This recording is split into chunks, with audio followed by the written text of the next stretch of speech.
இந்துக்களுக்கு வேணுங்கிறது ரெண்டே ரெண்டு தான். ஒரு கார்த்திகை தீபம் போது மேலே ஏற்றணும், கார்த்திகை தீபம் ஏற்றணும், சிவராத்திரி மேலே கொண்டு போய் கும்பிடணும். ரெண்டே தான் இந்துக்கள். இஸ்லாமியர்களுக்கு என்ன வேணும்? எங்களுக்கு அந்த கந்தூரி விழாவை நடத்தணும், இவ்வளோ தானே.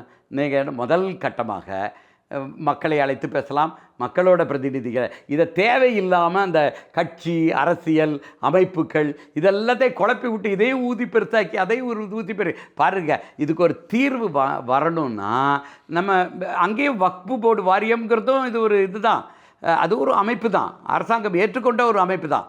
அங்கே இருக்கிறவங்ககிட்ட பேசலாம். இதை யார் பேசலாம்? நம்ம மடாதிபதியே பேசலாம்.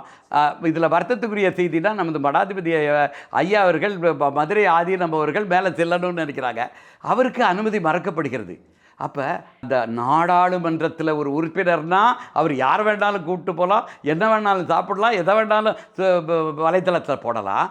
இறைவன் ஆண்டவனோட தூதர், ஆண்டவனோட குழந்தை, ஆண்டவனோட அருள் பெற்ற ஒரு மடாதிபதி மேலே போகக்கூடாது, ஆதீனகர்த்தா மேலே போகக்கூடாதுன்னா எனக்கு தெரிஞ்சது நம்ம மதுரை ஆதீனம் ஐயா அவர்கள் திறமைசாலியானவர்கள். அவரும் வக்ஃபு போர்டு வாரியத்தில் இருக்கிறோன்னு பேசினாலே நல்ல முறையாக அவர்கள் பேசி ஒரு தீர்வு எடுக்க முடியும்.